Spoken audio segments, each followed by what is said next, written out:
اردو کور کے معزز دوستوں، میں ہوں ماجد ملک اور آپ تمام دیکھنے اور سننے والوں کو السلام علیکم۔ ناظرین گرامی، آج ہم آپ کو عمان نامی عربی ملک کے بارے میں دلچسپ حقائق سے آگاہ کرنے کی کوشش کریں گے۔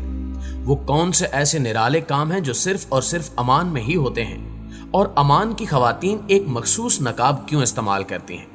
یہ سب اور عمان کی تاریخ جاننے کے لیے اس قیمتی اور معلوماتی ویڈیو کو آخر تک ضرور دیکھیے گا۔ تو آئیے چلتے ہیں سرزمین عمان پر اور جانتے ہیں کچھ انوکھا۔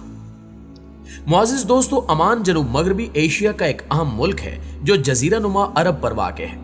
اس کی خشکی سے سرحدیں شمال مغرب میں متحدہ عرب امارات سے، مغرب میں سعودی عرب سے، جنوب مغرب میں یمن سے ملتی ہیں۔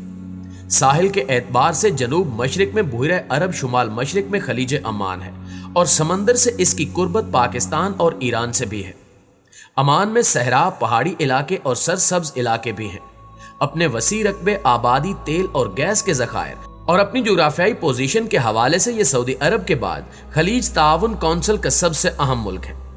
جہاں تک پاکستان کا تعلق ہے تو 1947 سے سلطنت عمان کے پاکستان سے فوجی، دفاعی تعاون اور امداد کے حوالے سے گہرے اور اچھے تعلقات رہے ہیں۔ سعودی عرب، بحرین، کویت، قطر اور متحدہ عرب امارات کی طرح اس ملک کی آبادی میں بھی افرادی قوت کے لحاظ سے بڑا حصہ جنوبی ایشیائی باشندوں کا ہے، اور یہاں بھی اگرچہ 1945 سے 2019 کی طرح قانونی طور پر غیر ملکیوں کو شہریت نہیں دی جاتی، مگر یہاں بلوچستان گوادر کی پرانی آبادی کے ایک بڑے حصے کو عمانی شہریت حاصل ہے، کیونکہ گوادر کا علاقہ 1958 تک سلطنت عمان یعنی مسقط کا حصہ تھا، جسے بعد ازاں پاکستانی حکومت کی جانب سے خرید لیا گیا۔ عمان اور انڈیا کے تعلقات کئی سالوں پر محیط ہیں۔ جب انڈیا میں نہرو کی حکومت تھی تو اس وقت عمان کے بادشاہ تیمور بن سعید نے گوادر شہر اور اس سے ملکہ بندرگاہ جواہر لال نہرو کو کوڑیوں کے داموں خریدنے کی آفر کی، مگر نہرو نے تاریخ کی بڑی غلطی کرتے ہوئے اس بنجر زمین کو خریدنے سے انکار کر دیا، جس کے بعد گوادر شہر اور بندرگاہ کو پاکستان نے خرید لیا۔ آج گوادر کی بندرگاہ ایشیا سمیت دنیا بھر کے لیے گیم چینجر ثابت ہو رہی ہے، اور انڈیا اپنی اس غلطی پر پچھتا رہا ہے۔ دوستو، عمان ایک ایسا ملک ہے جہاں ہر بدھ کو عورتوں کے لیے ایک خاص بازار لگایا جاتا ہے، جہاں دکاندار بھی خواتین ہی ہوتی ہیں، اور اس بازار میں مردوں کا داخلہ ممنوع ہے۔ اس بازار کی خاص بات یہ ہے کہ یہ بازار ایک بند عمارت کے اندر لگایا جاتا ہے، جہاں سورج کی روشنی نہیں پہنچ پاتی۔ اسی خاصیت کی بنا پر اس بازار کو مارکیٹ آف ڈارکنیس بھی کہا جاتا ہے۔ اس بازار میں ضرورت کی تمام اشیاء موجود ہوتی ہیں۔ یہاں کی عورتوں کے حوالے سے ایک اہم بات آپ سے شیئر کرتے چلیں کہ عمانی عورتیں خاص قسم کا نقاب پہنتی ہیں، جو دیگر اسلامی ممالک کی نسبت بہت مختلف ہے۔ اس نقاب کے پیچھے کی چھپی حقیقت بھی انتہائی حیران کن ہے۔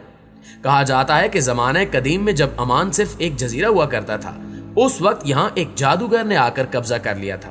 یہ جادوگر عمان میں بسنے والی خوبصورت عورتوں کا چہرہ دیکھ کر ان پر فریفتہ ہو جاتا، اور شیطانی عمل کی مدد سے پسند آ جانے والی عورت کو ہپناٹائز کر کے اس کے ساتھ جنسی زیادتی کرتا، جس پر یہاں کی خواتین نے چہرے چھپانے کے لیے ایک مخصوص قسم کا نقاب تیار کیا۔ یوں یہ روایت بڑھتی چلی گئی جو آج تک برقرار ہے۔ پیارے ساتھیو، عمان خلیج تعاون کونسل کا رکن ملک ہے، اور کم ہی لوگ جانتے ہیں کہ خلیجی ممالک میں سب سے زیادہ سیاحتی ریاست عمان ہے۔ عمان کی منفرد بات یہ بھی ہے کہ یہ نہ صرف خلیج بلکہ کرۂ ارض پر انسانی آبادی کی اولین جگہوں میں سے ایک ہے۔ ماہرین کے مطابق عمان میں انسانی زندگی کی عمر کم از کم 1,06,000 برس ہے۔ عمان کو عرب ممالک میں سب سے پہلے آزادی حاصل ہوئی۔ یہ ماضی میں پرتگال کی نو آبادی بھی رہا ہے۔ 1650 میں جنگ آزادی کر کے عمانی قبائل نے پرتگالیوں کو بے دخل کر دیا تھا، جبکہ باقی عرب ممالک کو استعماری قوتوں سے آزادی بہت بعد میں ملی۔ سابق امریکی صدر جارج ڈبلیو بش باپ بیٹے دونوں نے اپنے اپنے ادوار میں عمان کے دورے کیے۔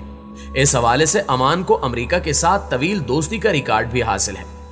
عمان واحد خلیجی ملک ہے جو یمن کی حالیہ جنگ میں سعودی عرب کے آپریشن کا مخالف ہے۔ وہ ایران اور سعودی عرب کے درمیان ثالث کا کردار ادا کرتا ہے۔ ماضی میں بھی کویت اور عراق، جبکہ عراق ایران جنگ میں عمان نے حیران کن طور پر ثالث کا کردار ادا کیا تھا۔ عمان کو دہشت گردی سے پاک ملک ہونے کا اعزاز بھی حاصل ہے۔ 9/11 کے بعد دنیا بھر میں شروع ہونے والی دہشت گردی کا کوئی اثر عمان پر نہیں ہوا۔ اب تک کوئی ایک دہشت گردانہ واقعہ بھی رونما نہیں ہوا، جس کی وجہ سے اس کا یہ اعزاز بھی سب سے نمایاں ہے۔